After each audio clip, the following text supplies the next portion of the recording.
Hey guys, Mike Volkin here with Freelancer Masterclass, lead instructor, and be sure to subscribe to this YouTube channel if you like tips on being a great freelancer.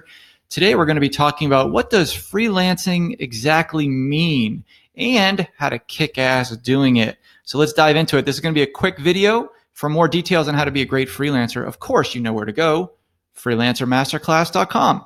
So what exactly is a freelancer? A freelancer is someone who offers their services for a fee, and usually with no expectation of a permanent single client, although the working relationship can be ongoing. So a lot of people say, well, Mike, that sounds great. I've taken money from a company or another individual in order to deliver certain services like marketing to them. So why am I not a consultant? What's the difference between a consultant and a freelancer? Well, not much, but a consultant is a person who is paid to provide professional or expert advice in a particular field or specialty, such as advising a company on social media. So it's usually one client with a potentially or expected long-term relationship. A freelancer works independently, selling work or services by the hour, by the day, or by the job. So usually with no intent to pursue a permanent or long-term arrangement with a single employer. Here's the key difference. If you want to know the real difference between the two, when hiring a freelancer, clients think of using your services for a short-term project with a very specific outcome. So we used social media as an example with a consultant. With a freelancer, they would say, grow my social media, grow my Facebook audience 500 followers, something like that. That would be the job of a freelancer. For that particular case, the client would come to a consultant and say, grow my social media audience. Here's a manager you can work with. Get me a strategy. We'll see where we're at the end of the year. Here's a goal. Here's a budget type of thing. So it's more of a long-term play with no specific, usually with no specific end result. There are goals and milestones and KPIs, key performance indicators.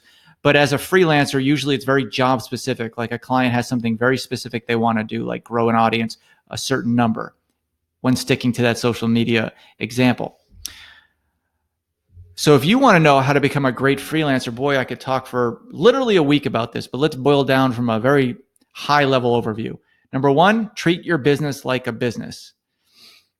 Just because you're a freelancer doesn't mean you're not in business for yourself. Whether you're a side hustler or a full-time freelancer, treat your business like a business.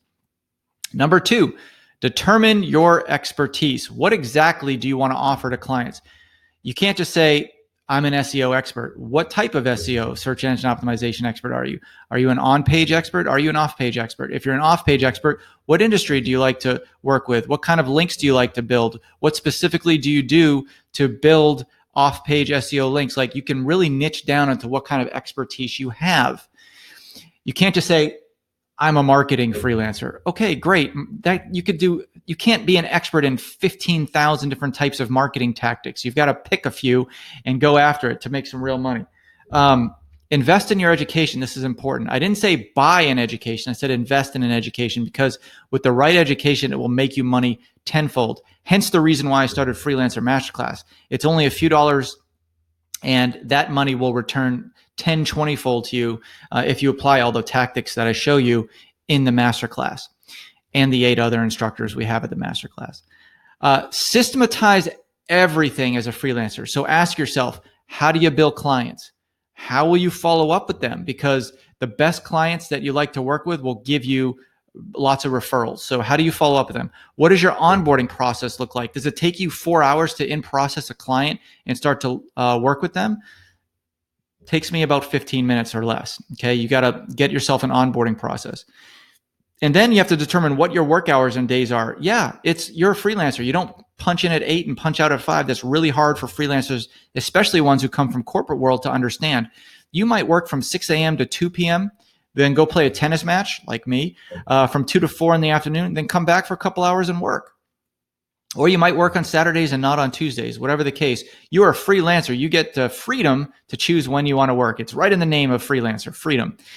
So you want to determine your work hours and days. So again, this is a quick video just to teach you what a freelancer is and how to become a great freelancer. For more information, go to freelancermasterclass.com. Good luck out there.